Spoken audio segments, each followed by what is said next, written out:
దేవాలయాల్లో ఏమున్నాయి? కేవలం రాళ్ళు రప్పలేనా? కానే కాదు. హిందువుల సెంటిమెంట్స్తో పాటు వెలకట్టలేని రత్నరాశులు, వజ్ర వైఢూర్యాలు, గుప్త నిధుల నిక్షేపాలు ఉన్నాయి. అందుకే కదా మన దేశం మీదికి ముష్కరులు దండెత్తి ఖజానాను కొల్లగొట్టారు. రత్నరాశులను సంచుల్లో నింపుకొని ఉడాయించారు. పైగా ఇప్పుడు ప్రపంచానికి మేమే నాగరికత నేర్పాం, మేమే శాంతి కాముకులం అని చెప్పుకుంటూ ఉంటారు. ఆ సంగతి కాసేపు పక్కన పెడితే, అప్పుడెప్పుడో కేరళలోని అనంత పద్మనాభస్వామి నేలమాళిగలో ఉన్న రత్నరాశులను లెక్కించడానికి చేసిన ప్రయత్నం ఇంకా ఫలించలేదు. ఇప్పుడు అలాంటి అవకాశమే పూరిలోని జగన్నాథస్వామి ఆలయంలో తటస్థించింది. 4 దశాబ్దాలకు పైగా మూసేసిన రత్న భాండాగారం తెరుచుకోబోతోంది. మరి అప్పుడెందుకు మూసేశారు, ఇప్పుడెందుకు తెరుస్తున్నారు?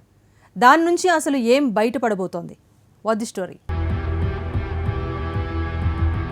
పురి జగన్నాథుడి ఆలయం మరోసారి వార్తల్లో నిలిచింది. 4 దశాబ్దాల క్రితమే మూతపడిన జగన్నాథుడి రత్న భాండాగారం ఈ నెల 14వ తేదీన తెరవాలని జస్టిస్ విశ్వనాథ రథ్ కమిటీ ఆదేశించింది. దీంతో అందరి దృష్టి ఇప్పుడు జగన్నాథుడి రత్న భాండాగారం మీద పడింది.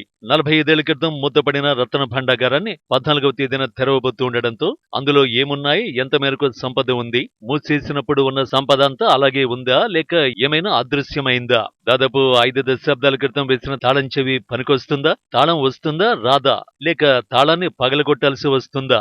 ఒకవేళ తాళం కప్ప తెరుచుకున్నా లోపలికి వెళ్లడానికి అవకాశం ఉంటుందా? కేరళలోని అనంత పద్మనాభ స్వామిలాగే నేలమాళిగలోకి మనుషులు వెళ్లకుండా నాగబంధాలేమైనా వేసి ఉంచారా? ఇలాంటి ఆసక్తికరమైన అంశాలు మరోసారి తెరమీదికొస్తున్నాయి.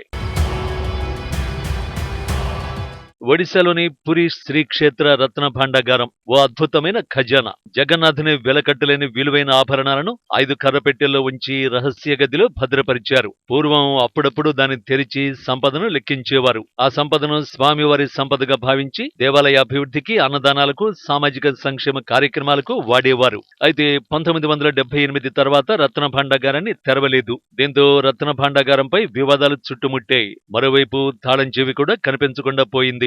ఇక్కడే ప్రజలకు, హిందూ భక్తులకు అనుమానాలు బలపడ్డాయి. కనిపించకుండా పోయిన ఆ తాళమే మొన్నటి ఒడిశా అసెంబ్లీ, పార్లమెంటు ఎన్నికల్లో కీలకమైన ప్రచారాస్త్రంగా మారింది.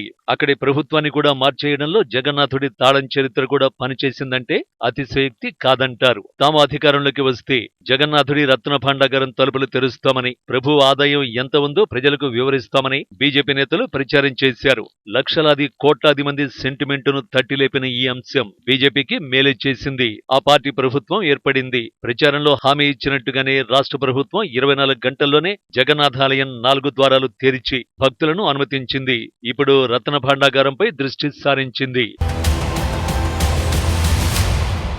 2019లో నిపుణుల కమిటీ రత్న భాండాగారం లోపలికి వెళ్లేందుకు ప్రయత్నించి విఫలమైంది. తాళం చెవి కనిపించకపోవడంతో లోపలికి వెళ్లలేకపోయారు. గోడలు, పైకప్పు బలహీనంగా మారి పగుళ్లు ఏర్పడినట్టు కమిటీ సభ్యులు గుర్తించారు. ఇప్పుడు మరమ్మతుల కోసం ప్లాన్ చేస్తున్నారు. దాంతోపాటు కోర్టు తీర్పు మేరకు ఈసారి తాళాలు తెరిచి ఆభరణాలు లెక్కిస్తామని రాష్ట్ర ప్రభుత్వం నియమించిన జస్టిస్ విశ్వనాథ రథ్ కమిటీ ప్రకటించింది. 14న భాండాగారం తెరిచేలా ప్రభుత్వానికి సిఫార్సు చేయడంతో భాండాగారాన్ని తెరిచేందుకు ముహూర్తం ఖరారైంది. అయితే రథయాత్ర పనిభారం వల్ల శ్రీక్షేత్ర పాలనాధికారి భాండాగారం డూప్లికేట్ తాళం చెవిని కలెక్టరేట్లోని ట్రెజరీ నుంచి తీసుకురాలేదని, ఆయన 14న తమకు అందజేస్తారని విశ్వనాథ రథ్ చెప్పారు. పురి జగన్నాథుడి ఆలయాన్ని 1978లో చివరిసారిగా తెరిచారు. సంప్రదాయం ప్రకారం జగన్నాథుని ఆభరణాలను 5 కర్రపెట్టెల్లో ఉంచి రహస్య గదిలో భద్రపరిచారు. పూర్వం 3 ఏళ్లు లేదా 5 ఏళ్లకోసారి ఈ గది తలుపులు తెరిచి సంపద లెక్కించేవారు. ఆ విధంగా చివరిసారిగా 1978లో తెరిచినప్పుడు సంపద లెక్కించడానికి 70 రోజులు పట్టిందట. అప్పట్లో సంపద లెక్కించడానికి ఇప్పుడు అందుబాటులో ఉన్నట్టుగా డిజిటల్ పరికరాలు గాని, ఎలక్ట్రికల్ వేయింగ్ మిషన్లు కానీ ఉండేవి కావు. దేన్నైనా మాన్యువల్ గా లెక్కించాల్సిందే. ఇందుకోసం ఎంతో మంది నిపుణుల అవసరం ఉండేది. అలాంటి సమయంలో సంపదలో కొన్నింటిని లెక్కించకుండా వదిలేశారట. అందుకని ఆ సంపదను ఏం చేశారు, ఎవరందుకు కారకులు, ఆ నిర్ణయం ఎవరు తీసుకున్నారు అనే అనుమానాలు తలెత్తాయి. ఈ నేపథ్యంలో హైకోర్టులో దాఖలైన వ్యాజ్యంపై విచారణ జరిపిన న్యాయస్థానం భాండాగారం తెరిచి సంపద లెక్కించాలని ఆదేశించింది. సుప్రీంకోర్టు కూడా దీన్ని సమర్థించింది. ఇక రహస్య గదులు జీర్ణావస్థకు చేరి వర్షపు నీరు లీకై గోడలు బీటలు వారుతున్నందున మరమ్మతులు చేయాలని కోర్టులో 2018లోనే పురావస్తు శాఖను ఆదేశించాయి. 2019లో నాటి నవీన్ పట్నాయక్ సర్కారు నియమించిన 13 మందితో కూడిన అధ్యయన సంఘం తలుపులు తెరవడానికి వెళ్లగా రహస్య గది తాళపు చెవి కనిపించలేదు. దీంతో సభ్యులు వెనుతిరిగారు. తర్వాత మరమ్మతులకు ఎలాంటి చర్యలు తీసుకోవాలో అధ్యయనానికి ప్రభుత్వం జస్టిస్ రఘువీర్ దాస్ కమిటీని నియమించింది. ఇంతలో డూప్లికేట్ తాళం చెవి పురి కలెక్టరేట్ ట్రెజరీలో ఉన్నట్లు గుర్తించారు. మరోవైపు రఘువీర్ కమిటీ నివేదికను ప్రభుత్వం వెల్లడించలేదు. దీన్నే ఇటీవలి ఎన్నికల్లో బీజేపీ ప్రచారాస్త్రంగా వాడుకుంది. అధికారంలోకి రావడంతో విశ్రాంత న్యాయమూర్తి జస్టిస్ విశ్వనాథ రథ్ అధ్యక్షతన 16 మందితో కమిటీ వేసింది. భాండాగారం లోపల ఎలా ఉందో ఎవరికీ అవగాహన లేదు. 46 ఏళ్లుగా అందులోకి ఎవరూ వెళ్లలేదు. ఇలాంటి పరిస్థితుల్లో ఆ తలుపులు తెరుచుకోబోతూ ఉండడం ఆసక్తిని రేపుతోంది. కేరళ తిరువనంతపురంలోని అనంత పద్మనాభస్వామి ఆలయం కూడా ఈ సందర్భంగా మళ్లీ చర్చాంశంగా మారింది. పద్మనాభస్వామి ఆలయంలో భారీగా బంగారు నిధి ఉందని అప్పట్లో ప్రచారం జరిగింది. అక్కడ 4 గదులుండగా 4గో గదిని ఇప్పటి వరకు ఓపెన్ చేయలేదు.